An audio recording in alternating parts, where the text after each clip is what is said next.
think I almost completely agree with him. And in fact, with one of the banks that we're working, the one where we moved the risk up in the funnel, the idea was not to quantify, it from a numeric standpoint, but to say that if I was able to stop or able to predict, a few frauds, or I was able to at least understand the risk that a customer is posing to my financial institution, right at the start of the relationship, that's a really big value add. Right? I might not be able to quantify it in terms of a monetary value, but at least I am taking a decision that I am fully aware in terms of what could happen with this, and then I can put in place, certain things to mitigate this risk. So I think I completely agree. Maybe I'll probably add one small bit, both from the advisor's perspective as well as the practitioner's perspective. We are lucky to be in a functional area where demand is generated by mandate and not by return on investment. So I think it is also it's our moral duty to propagate it within the organization, to look at it as a value exercise and not look at it as an investment exercise. And I think we are probably a little bit fortunate that mandate drives this requirement as compared to most other areas. Both of you are absolutely right. I'm fully agreeing with you. I guess the other way of looking at it is, for a large institution like ours, we look at it as an investment in maintaining our reputation. Our reputation stands above everything else, and if you start losing your reputation, then you lose the customer, you lose the business, you get fined. So we see it as a simple way of maintaining our reputation. With that, will you qualify that as a success criteria? Absolutely, why not? Thank you. And I think we can see if there are questions from the audience at this point. Questions?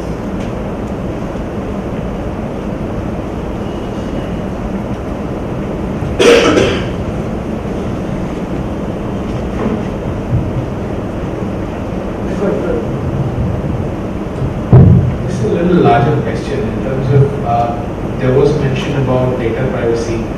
There was a mention about this thing, and now we are in India, at least you're looking into Aadhaar-based pay, right?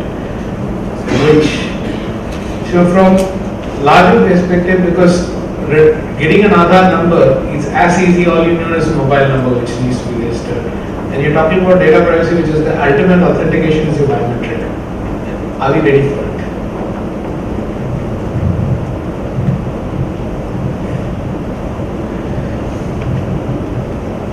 Well, the first time which and post the demonetization drive, there has been a lot of discussions around this. The first time our Prime Minister said that from henceforth all you need to do to pay anybody is have a mobile number or have a fingerprint. The first thing I thought is that I'm not touching anything after this, because anybody can get my fingerprint from that, and that's it, everything's gone. But, well, in terms of whether we are ready for it, my answer would be, when is anybody ready for anything? Were we ready for 2008? All the models, all the quantitative calculations, all kinds of statistical, mumbo jumbo happening for so many years. We were still not ready for it, right? So at some point of time, there will be a tipping point where we have to go in there and figure it out as we go ahead. And I think Vic would completely agree with this, having led both the business and the risk side, that in most cases that's the way it works. You really cannot take a step back and say, I'm not going the digital way because someone's going to steal my data online. And I don't think that's the right approach for us to take, but rather look at something like a GDPR, which is being introduced in Europe, to see what kind of privacy we can bring in. I think that's the more positive way of looking at it than to say that maybe we are not yet there because the gullible will be taken for a ride when we go digital. I agree with that, because you're right. I mean, you could question, are we ready for it? But to me, it is also the best way of probably identifying somebody. And if I look at all the monitoring, etc., I mean, if you take away all the models and everything, it boils down to two things: establishing the identity and the behavior. Yeah. At least this does one thing, right? More fingerprinting.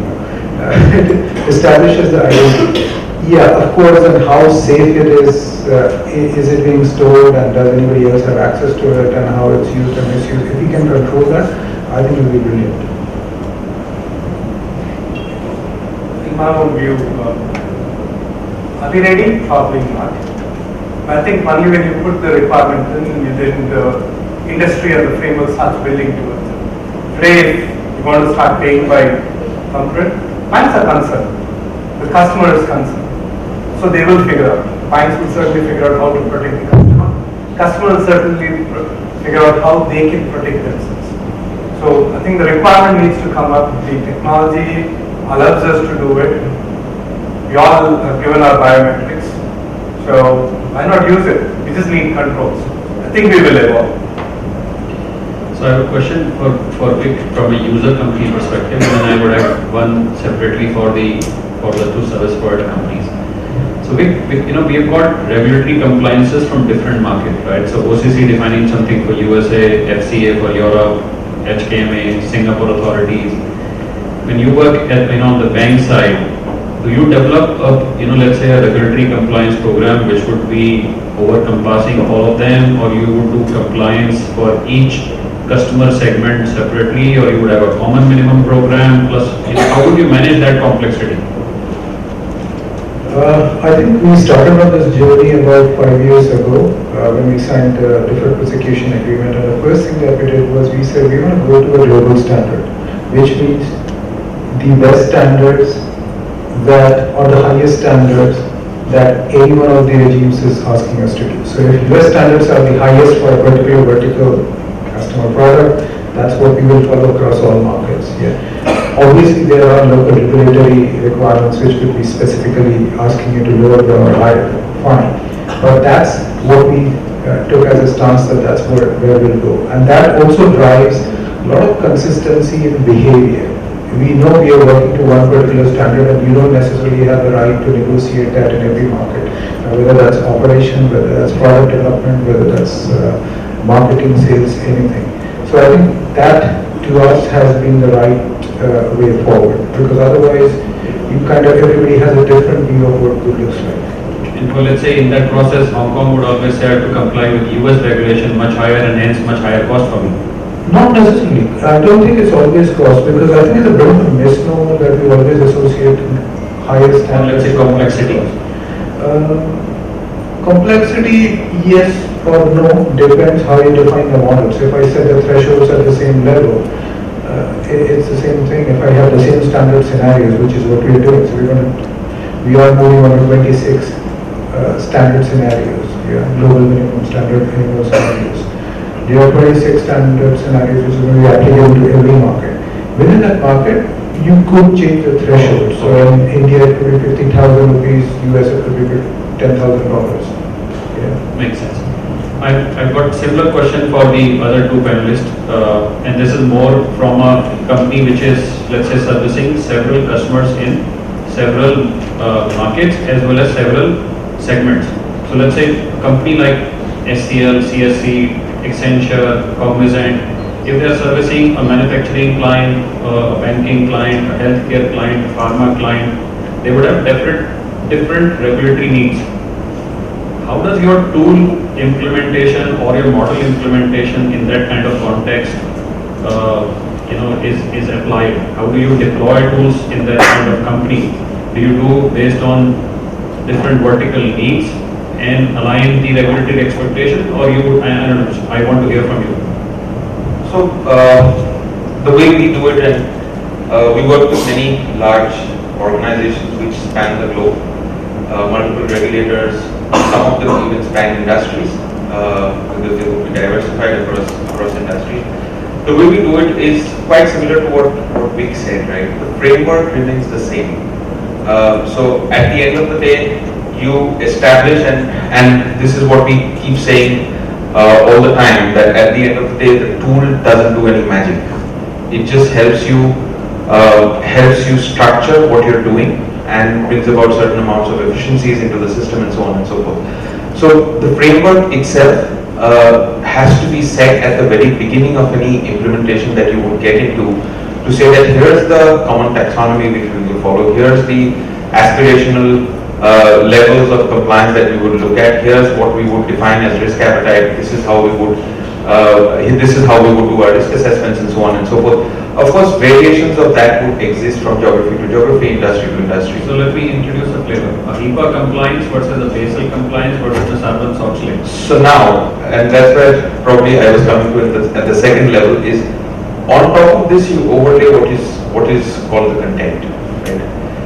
The content in itself, at the end of the day, if you look at a compliance program, or if you look at an operational risk program, a loss management program is a loss management program, right?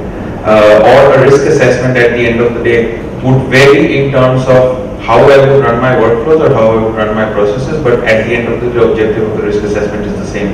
The factors would vary to a certain extent, but the intent of doing the risk assessment would remain the same.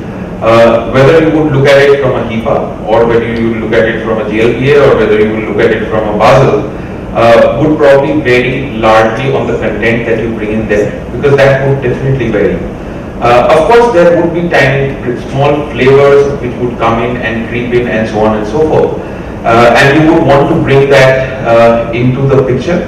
But once you have set a taxonomy, at least to some level of homogeneity in the organization units that you're looking at. So if you're looking at an organization which has a presence in financial services as well as say health insurance, and health insurance can be is fairly different from the rest of the insurance industry. But if you could bring about that homogeneity within it and establish your taxonomy within those homogeneities, and then bring in flavors of content across the various regions and areas, I think that's the best way that the program works, and I think that's what Vic also was kind of validating at from his perspective as a practitioner, and that's what we try to replicate in a tool or a platform as well.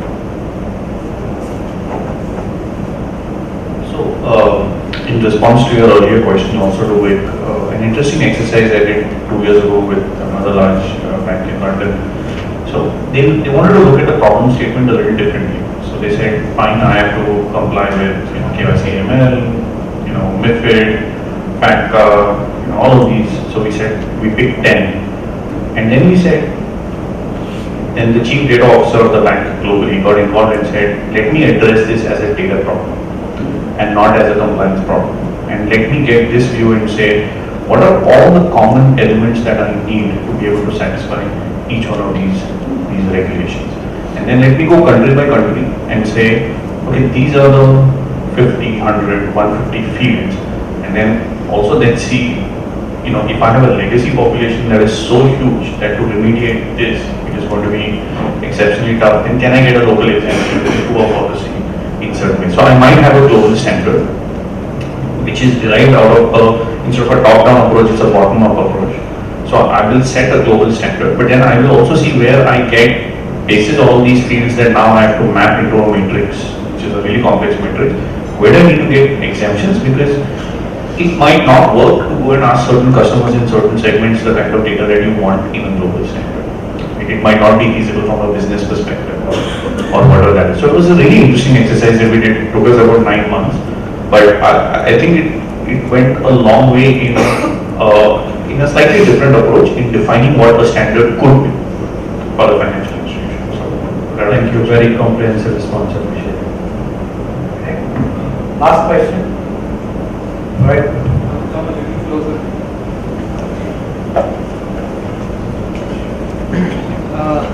Yeah, so this, my question is, in the